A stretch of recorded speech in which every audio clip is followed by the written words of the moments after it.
You did not respect the statute of that university. Why didn't you convene a board of trustees? You did not respect the statute of that university. Why didn't you convene a board of trustees meeting, given that you automatically assumed the position as chancellor and president of the board of trustees? Why didn't you convene a board of trustees meeting before coming out with these decisions you took? Thank you very much. I came here in January 2nd, and just in support of the decision that I have taken. The normal thing would have been that as a chairperson of the board, I should have invited all the board members to come. Absolutely. And when I asked about the board members, I was told that since it was January and things have just come in, I should hold on.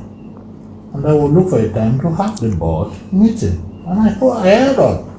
And I continued with the rest of my pastoral activities. I knew that the board meeting was going to come on. And of course, I was going out for visits, as I mentioned to you already. And I actually wanted to go to the university to see and those who are there and the rest. But unfortunately, the system shows that the chancellor comes just once a year. So, and secondly, the second time I wanted to go there, the students had to go home because of the COVID-19. Yes. So I never had the opportunity to go there. And the board meeting, I have not been invited for any board meeting until the 19th of May, when I spoke with the president and pro-chancellor, about the fact that I'm going to do some changes.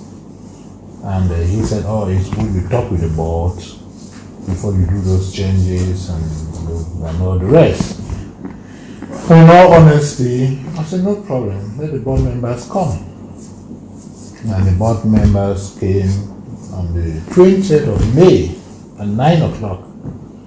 I had 3 board members in attendance, and when they came, they presented me with the statutes of the university. Mm-hmm. And they said if I have to take any decision, I should make sure I follow the statutes.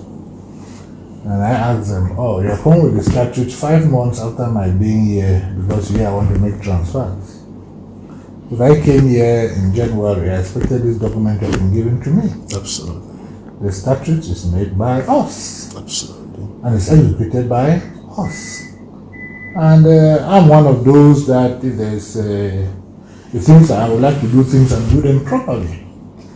And personally, I felt uncomfortable that for 5 months in the diocese, it's only when I said I wanted to make changes that the statute was brought to me, and I was instructed to follow the statutes. And I said, I'm not going to do that. The statute is approved by the bishop, and I'm the bishop. I'm the chairperson of the board. So when I looked at it, I got the statute, of course. I looked through the statute and all the rest. And when I looked through the statutes, I saw that a lot in the statutes needs to be reworked. A lot of inconsistencies. Yes.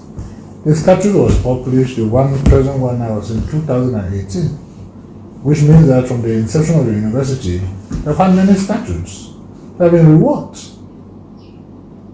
So when I went through, I saw that if I'm to follow what is in this statute, it will be very difficult for me to function. So I just said, okay, no problem, I have the statutes. The members of the board of trustees, they are not the local ordinary of the Diocese of Boya. I appoint them. The bishop appointed them. They are like an advisory council. They are like the college of consultants that exists in the diocese. Mm-hmm. To advise the bishop on a decision to take. They are not the ones who decide. Okay.